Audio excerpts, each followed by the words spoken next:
इंद्र यज्ञ निवारण एवं गोवर्धन लीला।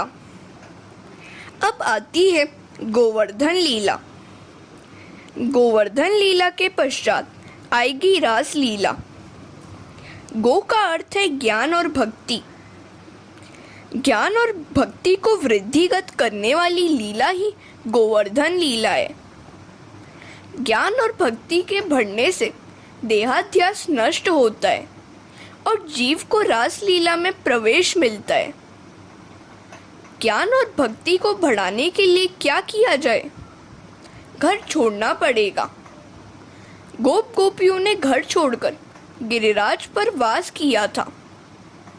हमारा घर भोग भूमि होने के कारण राग द्वेष, अहोभाव, तिरस्कार, वासना आदि हमें घेरे रहते हैं। घर में विषमता होती है और पाप भी। भोग भूमि में भक्ति कैसे बढ़ पाएगी? सात्विक भूमि में ही भक्ति बढ़ सकती है। साधारण गृहस्थ का घर विविध वासनाओं के सूक्ष्म परमाणु से भरा हुआ होता है। ऐसा वातावरण भक्ति में बाधक है। ऐसे वातावरण में सारा वर्ष रहकर न तो भक्ति बढ़ाई जा सकती है और न ही ज्ञान। सो एकाध मास किसी नीरव पवित्र स्थल पर जाकर किसी पवित्र नदी के किनारे वास करके भक्ति और ज्ञान की आराधना करना श्रेयस्कर है। वैसा न हो सके तो घर को ही तीर्थ बनाओ। प्रवृत्ति छोड़ना तो अशक्य है, किंतु उसे कुछ कम करके निवृत्ति बढ़ाओ। प्रभु ने जो भी दिया उससे संतुष्ट रहो। प्रवृत्ति की अतिशयता नहीं होनी चाहिए। प्रवृत्ति में निवृत्ति का आनंद तो होना ही चाहिए। निवृत्ति का आनंद जीव को प्रवृत्ति के चिंतन की ओर खिसका ले जाता है। सो निश्चय करो कि निवृत्ति का आनंद न भी मिले तो भी प्रवृत्ति के विषयानंद को भोगना नहीं है। निवृत्ति के समय भजनानंद पाना है तो लौकिक सुखों का विषयानंद छोड़कर हमें कुछ करना ही होगा। कूड़े में से इत्र की सुगंध कैसे मिलेगी? प्रवृत्ति में नीरव और सात्विक आनंद कहाँ है? प्रवृत्तिमयता छोड़े बिना भक्ति का उदय कैसे होगा? गो का अर्थ इंद्रिय भी है। इंद्रियों का संवर्धन त्याग से होता है, भोग से नहीं। भोग से इंद्रियां क्षीण होती हैं। भोग मार्ग से हटाकर उनको भक्ति मार्ग में ले जाना है। हाँ, उस समय इंद्र आदि देव वासना की बरसात कर देते हैं। मनुष्य की भक्ति उनसे देखी नहीं जाती। प्रवृत्ति मार्ग छोड़कर निवृत्ति की ओर बढ़ते समय विषय वासना की बरसात बाधा करने आ जाती है। सो निवृत्ति लेने पर भी निवृत्ति का सात्विक आनंद दुर्लभ सा हो जाता है। इंद्रियों का देव इंद्र प्रभु भजन करने जा रहे जीव को सताता है। उपनिषद में भी कहा गया है कि निवृत्ति लेकर प्रभु भक्ति करते हुए जीव को इंद्र सताता रहता है।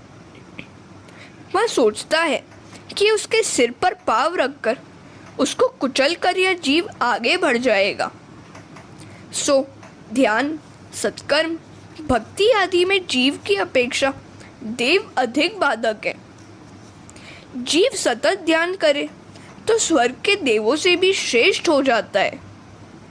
सो अब भी इंद्र इंद्रियों का अधिपति भक्ति मार्ग में विघ्न करने आए, गोवर्धन नाथ का आश्रय लेना। गोवर्धन लीला का बड़ा आनंद है। गोवर्धन लीला रास लीला का उपोद्घात है। इसमें पूज्य और पूजक एक हो जाते हैं। पूज्य और पूजक जब तक एक न हो तब तक आनंद नहीं आता। पूजा करने वाले श्री कृष्ण ने गिरिराज पर आरोहण किया। वह तो अद्वैत का प्रथम सोपान है, रासलीला का फल है। गोवर्धन लीला ज्ञान और भक्ति को बढ़ाती है। उनके बढ़ने से रास लीला में प्रवेश मिलता है, किंतु उस अवस्था में इंद्रिय वासना की बरसात से बचना बहुत जरूरी है। हरे कृष्णा। पूज्य और पूजक, सेव्य और सेवक एक हो जाते हैं, तब सेवा भली भांति हो पाती है। परमात्मा के समान पवित्र बने बिना प्रभु पूजा का अधिकार नहीं मिलता। शास्त्रों में अंगन्यास, करन्यास आदि विधियां बताई गई हैं। दिवाली के दिन गोवर्धन पूजा की जाती है, क्योंकि पिछले सभी दुखों को भुलाकर वैर को मिटाना है। विरोध जब तक नहीं जाता, पूजा नहीं हो पाती। गोवर्धन पूजा के समय कन्हैया 7 बरस का था। पूज्य और पूजक जब एक होते हैं, तब रास फल मिलता है। इसी कारण से तो रास लीला गोवर्धन लीला के बाद आती है। हर बरस नंद बाबा इंद्रयाग करते थे। यज्ञ की तैयारी होने लगी तो कन्हैया ने पूछा, बाबा यह सब क्यों हो रहा है? कौन से देव के लिए और किस उद्देश्य से यह यज्ञ किया जा रहा है? नंद बाबा समझाने लगे, वर्षा का देव है इंद्र। इंद्र बरसात बरसाए, धान्य और घास उग सके और सभी जीव चैन से जी सके। इंद्र हमारे ईश्वर हैं। उनको प्रसन्न करने के लिए हम यज्ञ कर रहे हैं। कन्हैया किसी भी देव का न तो अपमान करते हैं और न उपेक्षा। कन्हैया ने कहा, इंद्र का यज्ञ करना तो ठीक है, किंतु उसे ईश्वर क्यों माना जाए? कोई भी व्यक्ति 100 यज्ञ करके इंद्र पद पा सकता है। इंद्र के इंद्र को जानते हो? नंद बाबा ने कहा, बेटा कौन है वह? कन्हैया कहता है, यह मेरा गोवर्धन नाथ इंद्र का भी इंद्र है। वह चारों दिशाओं का देव है। पूर्व में जगन्नाथ जी, दक्षिण में रामेश्वर, पश्चिम में द्वारिकानाथ और उत्तर में बद्रीनाथ है।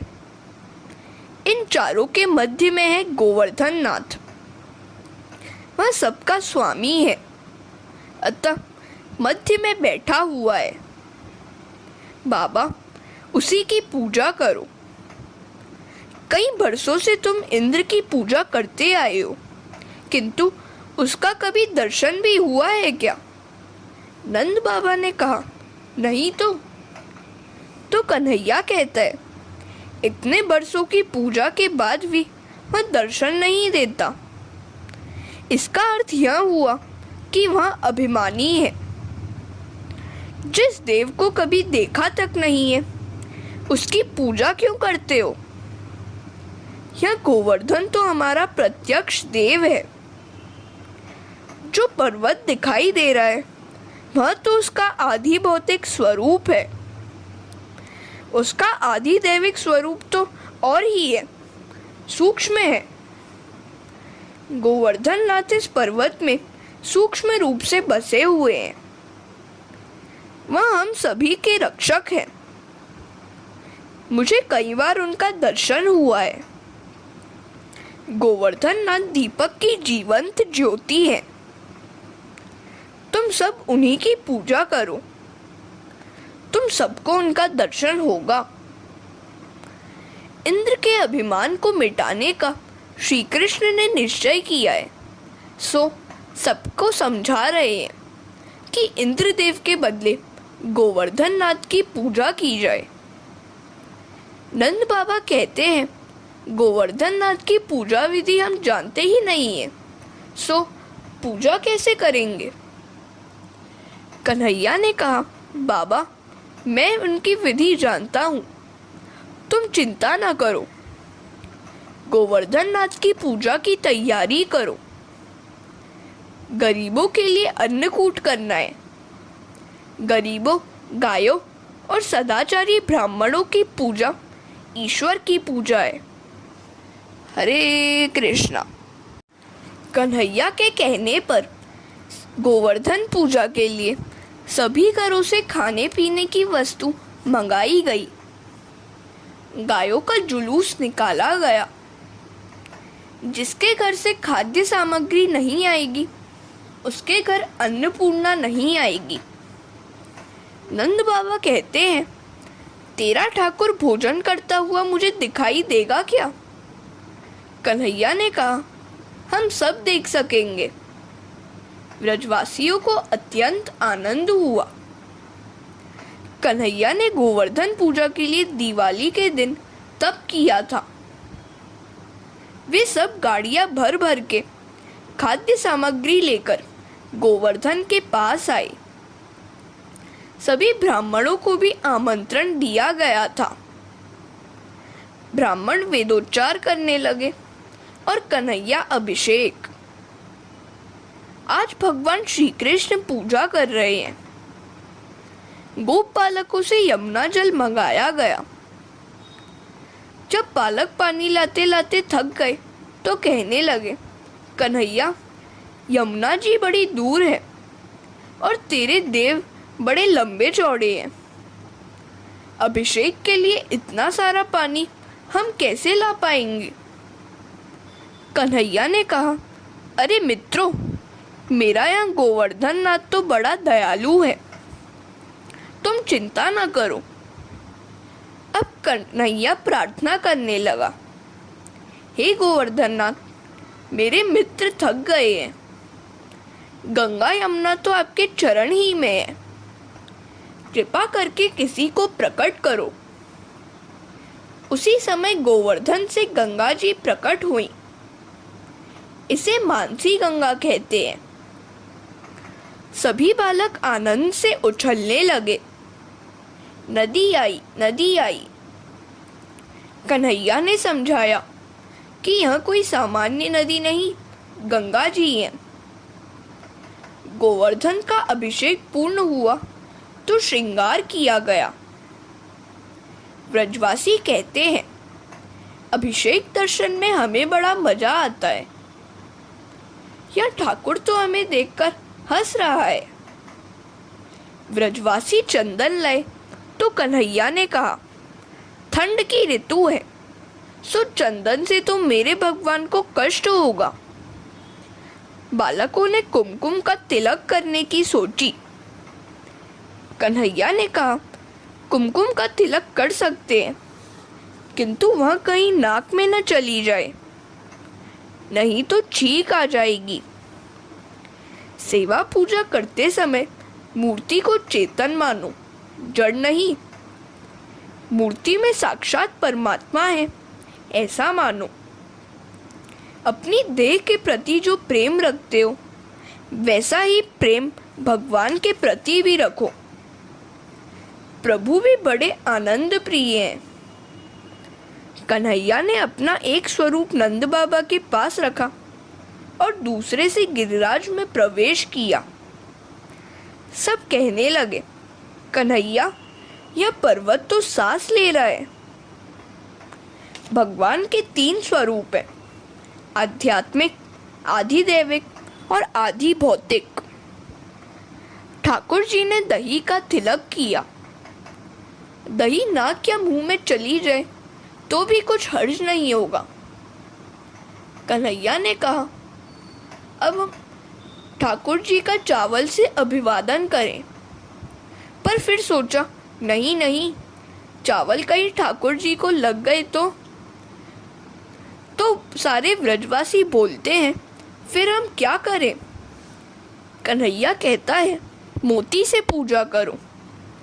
यदि प्रेम से मोती से अभिवादन करोगे तो तुम्हारा घर मोतियों से भर जाएगा। भगवान का एक स्वरूप चतुर्भुज भी है, वह आधि भौतिक स्वरूप है। कन्हैया आज अपने को ही प्रणाम कर रहा है। बाबा, यह है साक्षात परमात्मा। हरे कृष्णा। अब सब कन्हैया से पूछने लगे, कन्हैया, अब हमें क्या करना है? तो कन्हैया ने कहा, मेरे प्रभु को भूख लगी है, भोग लगाओ। भगवान को भोग लगाए बिना कभी न खाना। भोग न लगाने से वे तो भूखे नहीं रह जाएंगे, किंतु कभी तुम्हें भूखा रहना पड़ेगा, इस जन्म में या किसी भी जन्म में। व्रजवासी कहते हैं, क्या गोवर्धन नाथ भी भूखे होते हैं? क्या वे सचमुच खाएंगे? कन्हैया कहता है, हाँ, मेरा नाथ तो दीपक की ज्योति सा जीवंत है, प्रत्यक्ष है, यह हमारे सामने ही खाएगा। सभी खाद्य सामग्री प्रकोष्ठ के आकार में रखी गई।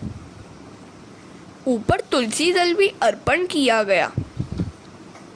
हे गोवर्धन नाथ, आपको तो कौन खिला सकता है? आप तो समग्र जगत के अन्नदाता हैं। हमारी भावना है, प्रार्थना है कि आपको भोजन करते हुए निहारें। ठाकुर जी थाली उठाकर खाने लगे। गोपालक आनंद से नाचने लगे। लाला, यह ठाकुर जी तो सचमुच खा रहे हैं। सभी बोल उठे, कन्हैया के ठाकुर जी तो सचमुच दीपक की ज्योति के समान जीवंत और प्रत्यक्ष हैं। गोवर्धन नाथ ने भोजन जारी रखा तो गोप बालक चिंतित होने लगे। लाला, ये तो लगता है सब कुछ खा जाएंगे। लंबे अरसे से भूखे लगते हैं। हमारे लिए भी कुछ रख छोड़ेंगे या नहीं? तू तो कभी अकेले नहीं खाता है और ये तो अकेले ही खाए जा रहे हैं। प्रसाद भी मिलेगा या नहीं? कन्हैया ने कहा, मेरे ठाकुर जी जितना खाएंगे उतना ही हमें देंगे भी। देखो, गोवर्धन नाथ के पास लक्ष्मी जी आ गई हैं। वे जिसके घर का भोजन करते हैं उसके घर महालक्ष्मी जी की कृपा होती है। गोवर्धन नाथ की पूजा और आरती के बाद सभी व्रजवासी भोजन करने बैठ गए। छोटा कन्हैया परोस रहा है और सभी को आग्रह कर कर के खिला रहा है। गोपालक कहते हैं, आज तो इतना अच्छा भोजन है कि एक की जगह 3-4 पेट हो जाए तो मजा आ जाए। कन्हैया कहता है, चाहे जितना खाओ किंतु बिगाड़ मत करना। अन्न तो ब्रह्म है, उच्छिष्ट खाएगा और तुम्हारा पुण्य भी खा जाएगा। प्रसाद का अपमान करोगे तो गोवर्धन नाथ क्रोधित हो जाएंगे। अन्न का कभी अनादर न करो। भिखमंगों को भी जूठा अन्न न दिया जाए। भिखमंगा है तो क्या, वह भी ईश्वर ही का तो अंश है। सभी को प्रसाद दिया गया। सभी ने रात्रि के समय तलहटी में विश्राम किया। इधर नारद जी इंद्र के पास आए। नारायण नारायण, उस गोप बालक के बच्चे ने तेरा अपमान किया है। उसने तेरी पूजा कराने के बदले गोवर्धन नाथ की पूजा करवाई। इंद्र ने कोपायमान होकर 12 मेघों को आज्ञा दी। उस गोपाल के बच्चे ने मेरा अपमान किया है। व्रज पर टूट पड़ो और सभी का नाश कर दो। हरे कृष्णा। इंद्र की आज्ञा से मेघों ने व्रज में हाहाकार मचा दिया। कार्तिक मास में इतनी भारी वर्षा कभी नहीं होती। सभी भयभीत हो गए। नंद जी भी व्याकुल हो गए। कन्हैया कहने लगा, मेरे प्रभु गोवर्धन नाथ सभी की रक्षा करेंगे, उनमें विश्वास रखो। उन्होंने मुझसे स्वप्न में कहा है कि वे मेरी पूजा से प्रसन्न हुए हैं। 7 दिनों तक वर्षा होती रहेगी। उसके बाद उनकी शरण में जाने से वे हमारी रक्षा करेंगे। मैं भार रहित होकर तेरी उंगली पर खड़ा रहकर सभी की रक्षा करूंगा, ऐसा गोवर्धन नाथ ने मुझसे कहा है। लाला, ऐसी बात है क्या? तब तो जल्दी उठा गोवर्धन को, सभी व्रजवासी कहने लगे। तो कन्हैया ने कहा, मैं अकेला कैसे उठा पाऊंगा, तुम सब भी मेरी सहायता करना। गोवर्धन नाथ फूल से हल्के हो गए और कन्हैया की उंगली पर खड़े हो गए। श्री गिरधारी की जय। परम आश्चर्य हुआ है, व्रजवासी दर्शन से तृप्ति ही नहीं पा रहे हैं। 7 दिनों तक मूसलाधार वर्षा होती रही। गोपालों ने सोचा कि कन्हैया अकेला थक जाएगा। उन्होंने अपनी लकड़ी का आधार दिया। कन्हैया, हमने अपनी लकड़ी पर गोवर्धन को उठा लिया है, तू थक गया होगा, अपनी उंगली हटा ले। कन्हैया ने कहा, तुम्हारी लकड़ियों पर खड़ा है, अच्छा तो मैं उंगली हटा लेता हूँ। जो ही कन्हैया ने उंगली हटाई, पर्वत का भार असह्य हो गया। गोपाल पुकार उठे, अरे कान्हा, यह तो नीचे की ओर धंस रहा है, जल्दी आधार दे। आधार लेना ही पड़े तो केवल ईश्वर का ही लो, किसी और का नहीं। जिसे जो चाहिए गोवर्धन नाथ उसे वहीं देते हैं। कन्हैया अलौकिक शक्ति का दर्शन करा रहा है। वह वंशी बजाने लगा तो गोवर्धन नाथ डोलने लगे। सभी को अतिशय आनंद हुआ। गिरधारी का स्वरूप ऐसा जो दिव्य था कि व्रजवासी 7 दिनों तक देह धर्म भी भूल गए, भूख प्यास भी भूल गए। इस प्रकार 7 दिनों तक भगवान श्री कृष्ण ने गोवर्धन पर्वत के तले सभी ब्रजवासियों और गायों आदि की रक्षा की। अब इंद्र को कन्हैया के वास्तविक स्वरूप का भान हुआ। यह तो साक्षात परमात्मा है। उनका अभिमान हवा हो गया। वह प्रार्थना करने लगे, मेरी भूल हो गई, नाथ मुझे क्षमा करें।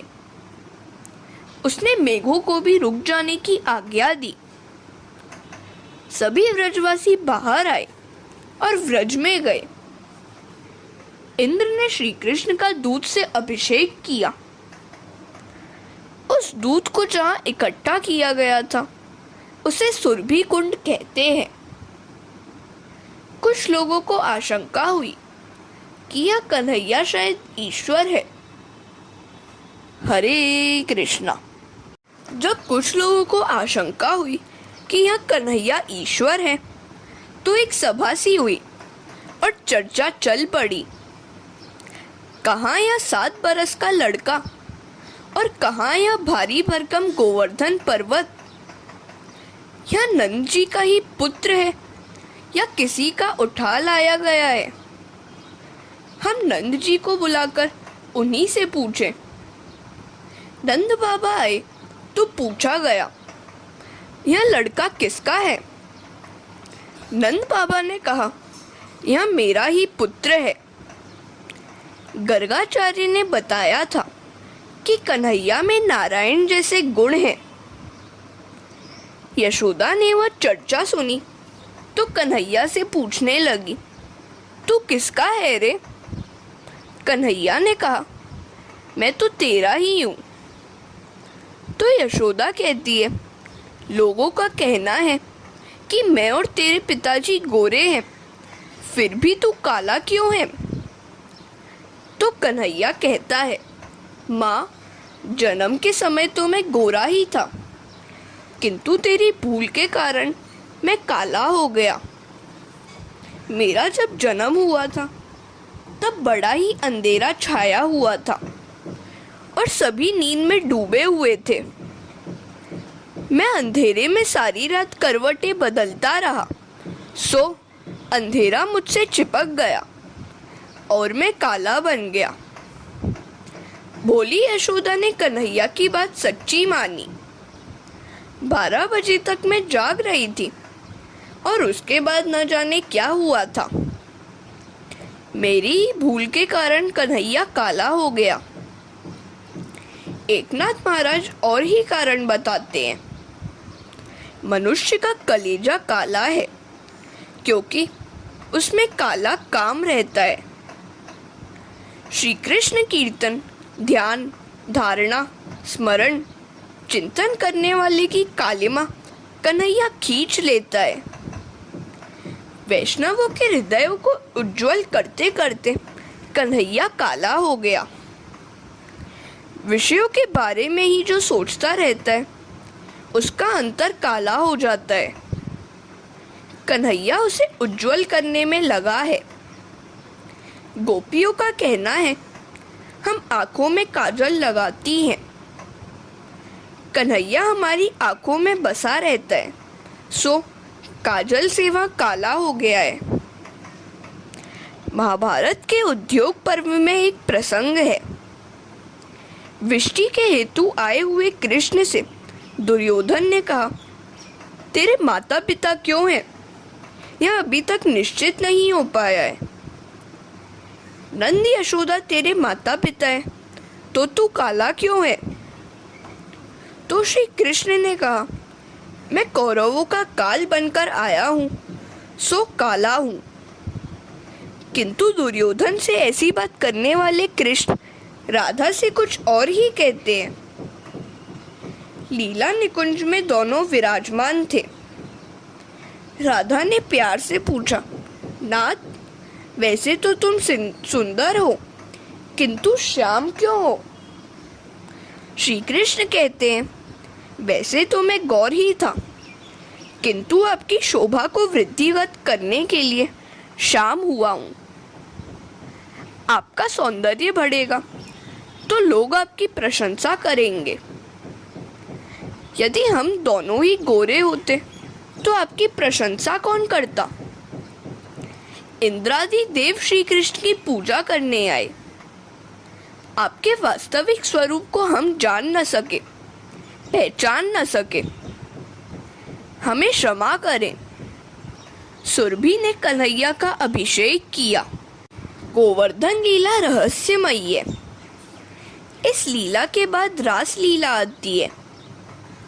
गोवर्धन लीला ज्ञान और भक्ति बढ़ाती है। जब ईश्वर के व्यापक स्वरूप का अनुभव हो पाता है तभी ज्ञान और भक्ति बढ़ पाती है। हरे कृष्णा। गोवर्धन लीला में पशु पंछी सहित सभी को प्रसाद दिया गया। ईश्वर जगत में व्याप्त है और सारा जगत ईश्वर में समाहित। शिव केवलोहम, यह तो वेदांत की चरम सीमा है, किंतु आरंभ में तो सभी में ईश्वर को निहारो। उपासना के दो भेद हैं, व्यक्त और अव्यक्त। प्रत्येक में ईश्वर को देखोगे तो वासना नहीं जागेगी। सुंदरी को मात्र दृष्टि से देखने से कामना कैसे जाग सकती है? इसी प्रकार सभी के प्रति ईश्वर भाव धारण करो। जड़ चेतन सभी में कृष्ण का अंश है, ऐसा अनुभव कराने के हेतु भी यह गोवर्धन लीला रची हुई थी। इंद्रियां जब ज्ञान और भक्ति की ओर बढ़ने लगती है, वासना बाधक बनकर खड़ी होती है। दूध उबलने लगता है तो उस पर पानी के छींटे डालने से शांत हो जाता है। वासना के वेग को हटाने के लिए श्री कृष्ण का आश्रय लो। भगवद आश्रय काम वासना के भार को सहने की शक्ति है। भगवान ने हाथ की सबसे छोटी उंगली पर गोवर्धन पर्वत धारण किया था। यह उंगली सत्व गुण का प्रतीक है। इंद्रियों की वासना वर्षा के समय सत्व गुण का आश्रय लो। सद्ग्रंथ का सेवन करो। सद्ग्रंथ और संतों का संग वासना से लड़ने की शक्ति देगा। जीव लकड़ी का आधार लेता है, किंतु प्रभु का आधार ही जीवन सफल बनाता है। संसार रूपी गोवर्धन प्रभु के सहारे है। भगवान का आधार होने के कारण आनंद ही आनंद है। उनका सहारा न हो तो क्षण मात्र में लाख खाक हो जाते हैं। दुख में, विपत्ति में मात्र प्रभु का आश्रय लो, सहारा लो। गोपालों ने भी गोवर्धन नाथ का ही आसरा लिया था। शरण में जाने पर प्रभु दुख से बचाकर रक्षा करते हैं। सभी व्रज भक्त अन्य देवों का आसरा छोड़कर श्री कृष्ण की शरण में गए तो उनके सारे सुख दुख भगवान ने उठा लिए। गिरिराज धरण की जय। गिरिराज धरण की लीला में यही भाव है। गीता में भी भगवान ने कहा है, हे अर्जुन, जो अनन्य प्रेम से मेरा भजन करता है, सर्वस्व समर्पित करके मेरी भक्ति करता है, उन सभी जीवों को सांसारिक और भौतिक दुखों में से मुक्त करने का दायित्व मैं स्वीकारता हूँ। उनके योग क्षेम का वहन मैं करता हूँ। ज्ञान और भक्ति बढ़ने पर रासलीला में प्रवेश मिलता है। उस समय इंद्रियां वासना की बरसात बरसाने चली आएंगी। सभी प्रयत्नों के अंत में तो ईश्वर की कृपा मांगनी ही पड़ती है। गोवर्धन लीला में अद्भुत तत्व है। उसमें पूज्य और पूजक एक बनते हैं, सेव्य और सेवक एक हो जाते हैं। कभी न कभी तो शिवो भूत्वा शिवम यजेत, शिव बनकर शिव की पूजा करो। हरे कृष्णा। ईश्वर जैसे बनने का, ईश्वर के साथ एक होने का अर्थ है अपनी इच्छा को उनकी इच्छा में मिला देना। जब जीव अपनी इच्छा को भगवान की इच्छा में मिला देता है तब वह भक्ति मार्ग में आगे बढ़ता है।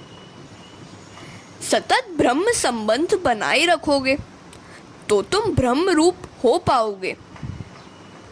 गोवर्धन लीला में पूजा करने वाले भी कृष्ण हैं और जिसकी पूजा हो रही है उस गोवर्धन में भी वही है। गोवर्धन लीला में सेवक सेव्य भक्त भगवान की तद्रूपता बताई गई है। कन्हैया गोवर्धन की अर्थात स्वयं की पूजा कर रहा है। जीव और ईश्वर यहाँ एक हुए हैं। यही स अहम सोहम भाव है। हम भी गिरिराजधारी को वंदन करके स्तुति करें। भक्ताभिलाषी चरितानुसारी दुग्धादि चौरियेण यशो विसारी कुमारतानंदित घोषनारी मम प्रभु श्री गिरिराजधारी। भक्त इच्छानुसारी बाल लीला में दुग्धादि चुराकर यश विस्तारने वाले व्रज नितारंजक ऐसे गिरिराजधारी श्री कृष्ण मेरे प्रभु हैं। वृंदावने गोधन वृंद चारा मम प्रभु श्री गिरिराजधारी। गोवर्धन लीला से गोपियों को विश्वास हो गया कि कन्हैया तो ईश्वर है, तो उनसे एकाकार होने की भावना जागी और रासलीला हुई। भक्ति रस में इंद्रियों को सराबोर करोगे तो रासलीला में प्रवेश अवश्य मिलेगा। श्री कृष्ण का देवत्व सिद्ध करने के हेतु ब्रह्मा, इंद्र, वरुण आदि का पराभव किया गया। ब्रह्मा जी को सृष्टि के सर्जक होने का अभिमान था। भगवान ने अनेक स्वरूप धारण करके अपने उन स्वरूपों से स्वयं क्रीड़ा लीला करके ब्रह्मा जी के अभिमान को दूर कर दिया। इंद्र को स्वर्ग के राजा होने का अभिमान गोवर्धन लीला से उन्होंने दूर किया। इंद्र ने मान लिया कि उसे स्वर्ग के सिंहासन पर कृष्ण ही ने बिठलाया है। श्री कृष्ण अवतार नहीं अवतारी पूर्ण पुरुषोत्तम है। 28वें अध्याय में वरुण देव के पराभव की कथा रास पंचाध्यायी से शुरू होती है। रासलीला के पहले आई हुई इस कथा की महिमा विशिष्ट है। ये व्रजवासी गौ सेवा, एकादशी व्रत, कृष्ण कीर्तन आदि करते थे। सो श्री कृष्ण मथुरा से गोकुल आए। व्रजवासी तो भोले थे और बहुत पढ़े लिखे भी नहीं थे। वे योग विद्या से भी अज्ञात थे। फिर भी उनके भोलेपन के कारण उनको भगवान मिले। व्रजवासी एकादशी व्रत विधि पूर्वक करते थे, अर्थात उन्होंने श्री कृष्ण की सच्ची सेवा की और उन्हें आनंद दिया। शास्त्र ने एकादशी व्रत विधि पूर्वक करने को कहा है। उस दिन सारा दिन प्रभु सेवा में बिताओ और सारी रात जागते रहकर श्री कृष्ण कीर्तन करते रहो। कम से कम रात के 12 बजे तक तो कीर्तन अवश्य किया जाए। परमात्मा के चरणों में रहना ही तो एकादशी है। परमात्मा के चरणों में शरीर से नहीं, मन से रहना है। एकादशी के दिन मन श्री कृष्ण के सिवाय अन्य किसी भी विषय की ओर नहीं जाना चाहिए। व्रजवासी एकादशी के दिन रात्रि को जागरण करते थे। नंद जी मध्य रात्रि के समय यमुना स्नान करने गए। रात्रि के 11 से 3:30 बजे तक का समय भोजन, स्नान आदि के लिए निषिद्ध माना गया है। आजकल तो लोग रसोई बनाकर फिल्म देखने जाते हैं और रात के 12 बजे खाने बैठते हैं। यह तो अगले जन्म में राक्षस योनि में जाने की तैयारी है। रात्रि के 11 बजे राक्षस तीर्थों में प्रवेश करते हैं, सो स्नानादि की मनाही की गई है। हरे कृष्णा।